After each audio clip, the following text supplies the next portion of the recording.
Prof, good afternoon, sir. Good afternoon, sir. Prof, good afternoon. How are you? Fine, sir. Fine, sir. What are you people drinking? This is Freshio. Freshio is back. Yes, sir. Freshio is back. That's nice. Ma Angel, I heard you just won the YouTube Gold Award. Is that true? Yes, sir. Wow, you people are really trying, Thank you, sir. It's God, though. It's God that is doing everything for us, sir. Yes, sir. It's God. God? Which God? Our God. Your God. Where is your God? Our God is in heaven. Can you see your God?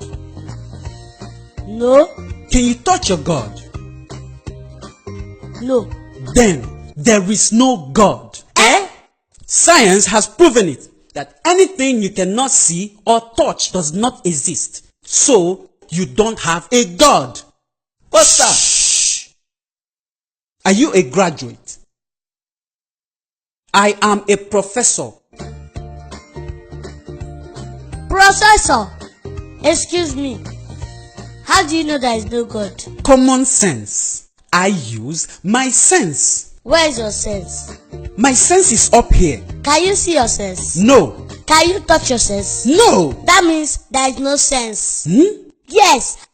Because according to science, anything you cannot see or touch does not exist. So you don't have sense.